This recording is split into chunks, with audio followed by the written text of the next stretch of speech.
Baik, saya tambah lagi sedikit dari Hidayatus Salikin.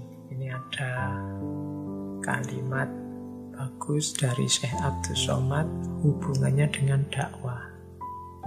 Mengajak orang pada kebaikan. Syekh Abdus Somad melihat banyak orang yang sebenarnya niatnya bagus, ingin menyampaikan kebaikan, tapi jalannya keliru. Justru dia dijebak oleh setan. Itu dari Hidayatus Salikin ada kalimat begini. Jangan terpedaya oleh tipuan setan yang berkata kepadamu, tampakkan kebenaran dan jangan engkau lemah. Ini maksudnya kan kita sering begitu. Sampai aib-aibnya saudara-saudara kita juga kita terdorong untuk menampakkan karena kita menganggap, loh ini kebenaran, semua orang harus tahu. Itu sebenarnya tipuan setan. Kadang-kadang kita merasa belum paham, belum terlalu ngerti sesuatu, tapi pokoknya diposting aja. Itu kan sebenarnya tipuan setan untuk tampakkan kebenaran tadi. Jangan lemah. Katanya Syekh Abdus Somad, bila engkau akan memberi nasihat pada orang lain, sampaikanlah dengan cara yang baik dan bijaksana, tidak dengan jalan bertengkar dan berbantah. Kita ini kan sering gatel, karena niat menampakkan kebenaran tadi, begitu ada orang ngomong yang berbeda dengan kita gatelnya luar biasa untuk segera bantah. Kemudian segera terjadilah pertengkaran. Padahal kadang-kadang pertengkaran itu seperti saya sebut di depan tadi tidak menghasilkan apa-apa selain rasa senang kita karena musuh kita kalah, atau rasa sedih kita, galau kita karena kita kalah berargumen. Isinya hanya kalah menang, bukan mana yang benar, mana yang tidak benar. Bagi Syekh Abdus Somad, jalan berbantahan dan bertengkar itu bukan jalan yang baik, bijaksana untuk menyampaikan kebenaran.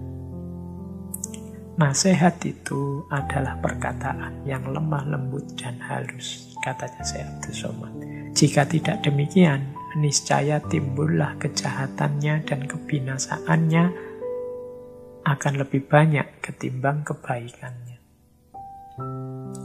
Jadi kalau kita menyampaikan kebenaran dengan jalan bertengkar, berbantahan, yang kelihatan adalah kekacauannya, kebinasaannya, kejahatannya.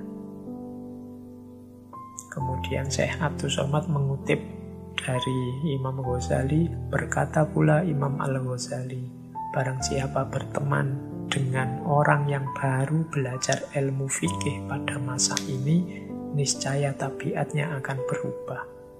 Ia akan sibuk membicarakan masalah ilmu, mencela perkataan orang lain, dan susah untuk diam. Gejala yang disebut di depan tadi dengan mengutip Imam Ghazali menurut Syekh Abdus Somad biasanya terjadi pada orang yang berteman dengan orang yang baru belajar ilmu fikih. Jadi ilmunya masih sedikit, wong baru belajar, belum tuntas. Kalau kita berteman dengan orang-orang yang belum tuntas ini, niscaya tabiat akan berubah. Biasanya terus kita ngeweyelan, suka bantah, suka mencela orang lain, susah untuk diam.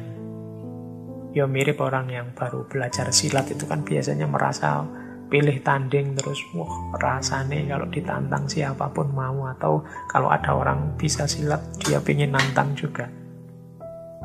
Jadi sibuk membicarakan ilmu dengan mencela orang lain dan susah untuk diam.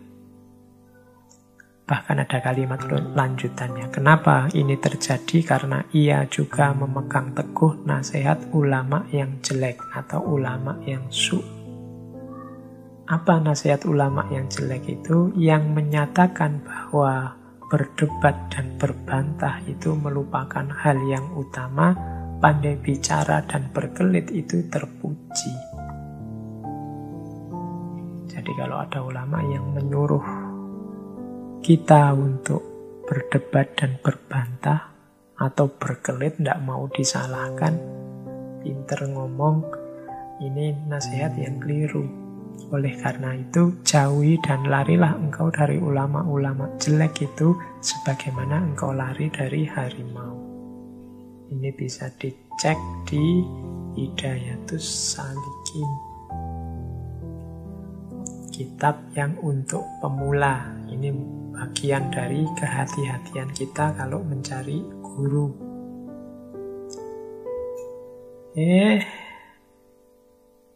Terakhir, ini waktunya sudah mau selesai. Nah, saya bawa quotes dari salah satu quote ini dari kitab yang saya sebut di pengantar tadi, dari Faidul Ihsani. Ini kitab biografinya Syekh Abdus Somad Al-Falimbani. Jangan engkau memaki akan dunia, maka bahwasannya ia adalah nikmat Allah Ta'ala yang amat besar. Jikalau tiada dunia, dibacanya tiada akhirat. Ini memperjelas lagi yang dijelaskan di depan. Jadi melanjutkan, orang jangan cinta dunia, jangan cinta harta, jangan cinta kemegahan.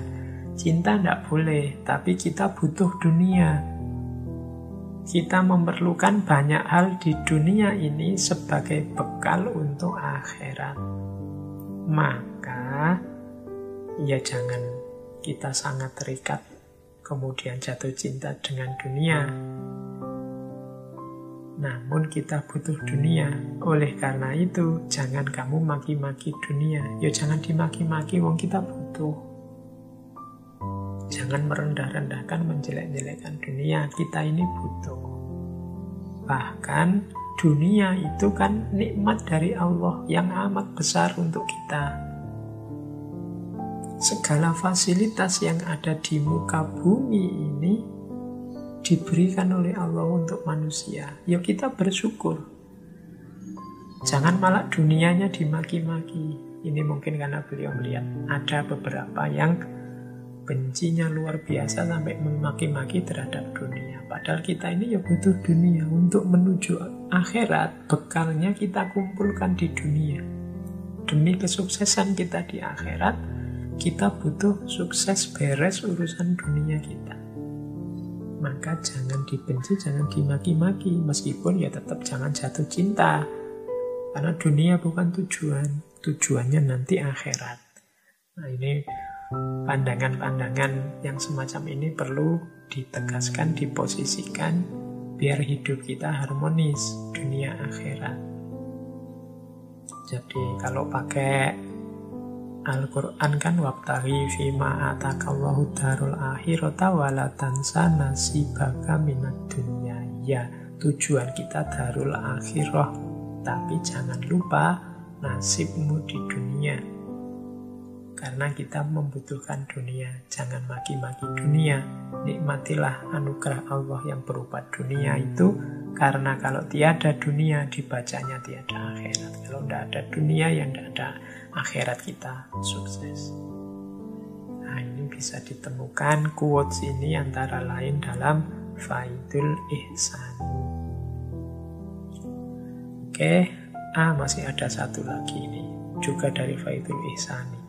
Dan apabila engkau lihat manusia memperbanyak zikir pada Allah Ta'ala, maka ketahui olehmu bahwasanya ia itu wali Allah Ta'ala, tiada syak. Kalau ada orang yang hidupnya senantiasa berzikir, sibuk dengan Allah saja, baik dalam keadaan berdiri, duduk, atau berbaring, ketahuilah bahwa orang yang semacam ini adalah walinya Allah, tiada syak. Oke, ini mungkin penjelasannya panjang tentang zikir secara kuantitas, secara kualitas, dan kedalamannya. Tapi kalau orang sudah mampu, sibuk, dan memperbanyak zikir dalam hidupnya sebagai fokus utama hidupnya, insya Allah orang inilah wali. Tidak syak lagi. Ini mungkin untuk pancingan bagi teman-teman untuk menelaah lebih jauh tentang tema zikir ini.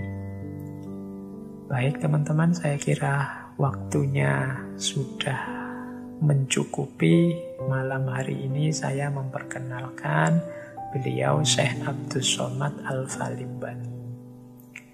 Silakan diperdalam lagi, silakan ditelaah lagi. Seperti saya bilang, ya saya bisa nih hanya mancing-mancing. Di banyak tema kan saya cuma mancing-mancing. Makanya ada yang tanya, Pak Mbok kapan-kapan Al-Hikam, kapan-kapan apalah kitabnya Jalaluddin Rumi yang apa. Iya, cuma kalau saya yang ngomong ya cuma seperti ini, tak pancing-pancing saja. Kalau harus ngaji full satu kitab, ya mungkin butuh forum yang khusus. Tapi menurut saya ya silahkan cari guru, kalau seperti nasihatnya Syekh Abdus Somad Al-Falimbani tadi, yang pas, yang sesuai kalau teman-teman ingin menempuh jalan tasawuf. Tema malam hari ini banyak nasihat-nasihat praktis menurut saya bagi teman-teman yang tertarik dengan dunia tasawuf. Oke, saya kira itu. Kurang lebihnya mohon maaf kalau ada keliru-keliru, kalau ada kurang-kurangnya, kalau ada meleset-melesetnya. Saya akhiri sekian. Wallahul muwaffiq, wallahu a'lam bishawab. Wassalamualaikum warahmatullahi wabarakatuh.